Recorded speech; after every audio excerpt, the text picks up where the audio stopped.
the Babangida of 1985 and before is very, very different from the Babangida that people, think of today and of the 1990s.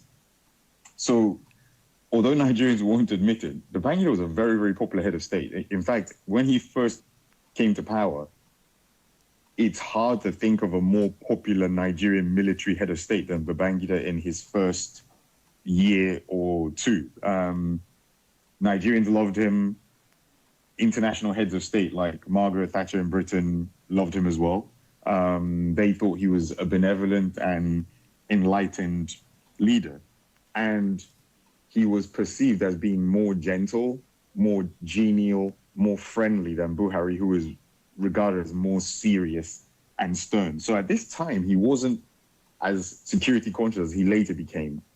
The turning point for the Babangida government was actually 1990, when there was another coup plot in April of that year, which nearly killed Babangida and nearly killed his family. That was at the turning point where the government really started behaving differently, became a lot more security conscious, a lot more vigilant about monitoring its opponents and pro-democracy activists. So I would say at this stage, no, IBB was not paranoid in 1985.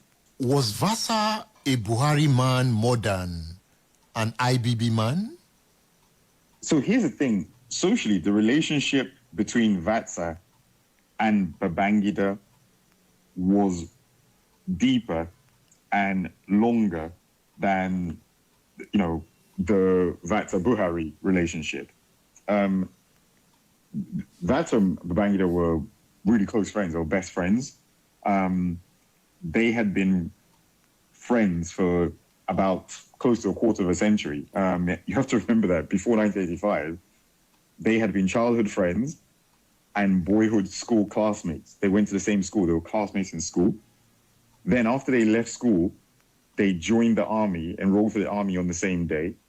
They joined the Nigerian Military Training College on the same day, and they were enrolled in the army at the same time. And throughout their career, kind of held rank parity with each other. And the social relationship with them was so close that Babangida was the best man at Vatsa's wedding. So if you look at it that way, Vatsa was definitely more of a Babangida person than a Buhari person. But it seemed Vatsa was not happy with the removal of Buhari as the head of state. When there's a coup in Nigeria, let me talk about Nigeria, often and usually it splits the military into competing ideological camps. Those for the coup, those against it.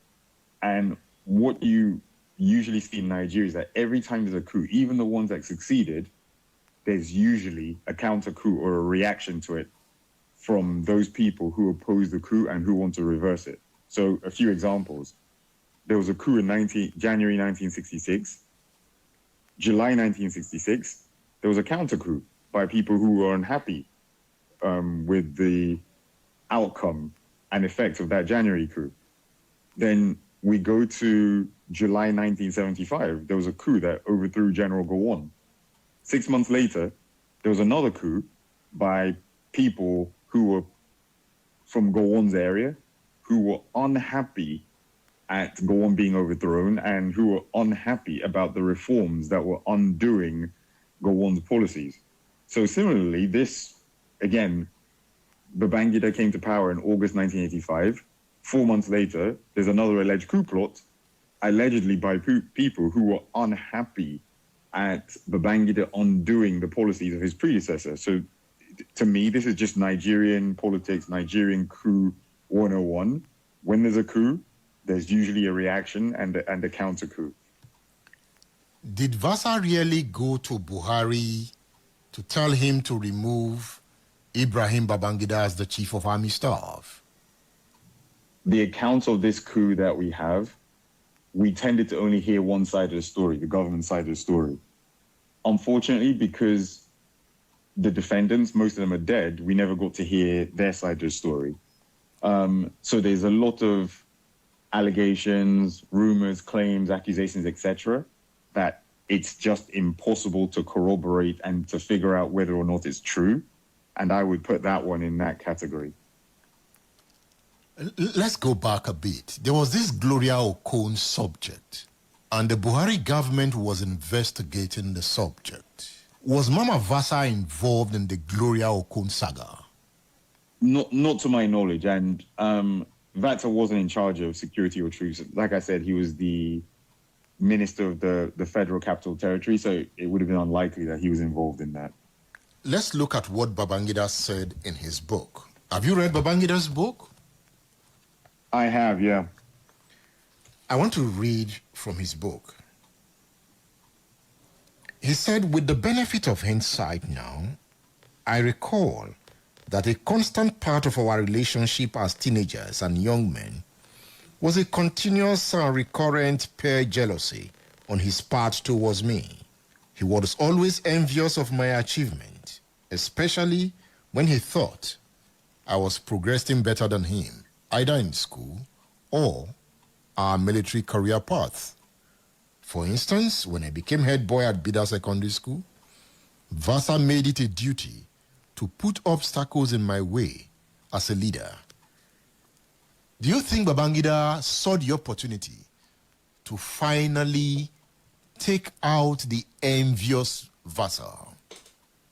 I'll say two things. One is just about that Babangida book, and two is about the extract you quoted.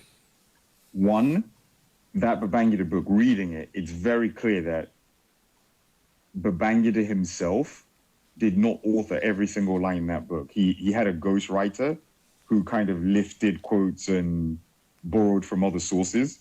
That's number one. So this point about jealousy, the person who actually first raised that was TYD, Danjuma. This is back when Babangida was still in power. Danjuma actually was the one that went to Babangida and pointed out to him, hey, look, you and Vatsa, have you noticed that you always kind of had parity with each other? And the only time that parity was broken was when you became the head of state and became Vatsa's boss. So that was what actually implanted that jealousy idea in Babangida's head. So I think we have to be careful how we treat the sources, because of those two facts I've mentioned. One, that the jealousy idea wasn't originally IBB's idea, and two, that the book is not 100, it's very clear, it's not 100% his own work. A lot of it is just whoever his ghostwriter was, just kind of sellotaping sources together from third-party materials. How did you arrive at this conclusion? Well, in my own book, Soldiers of Fortune, which is the closest thing to my own book was released, first released 12 odd years before IBB's book was. So I did a lot of research on IBB's life and sources. And I'd seen that reference. There was an interview where he made that reference a long time ago, decades ago, to TYD having that conversation with him about jealousy. Then the IBB book itself, not for me being immodest, there's several passages, and I'm choosing my words carefully, which very blatantly are plagiarism, where they quoted my book, Soldiers of Fortune and Oil, Politics and Violence, without attribution. And there's several other passages where I see them quoting and borrowing third-party materials without attribution. And because I've just researched this area so closely over several decades, I can tell when I'm reading something that's not original and which is just a regurgitation of somebody else's work. And now, just to be clear, I'm not saying the entire book is like that. I'm saying portions, some parts of the book are like that.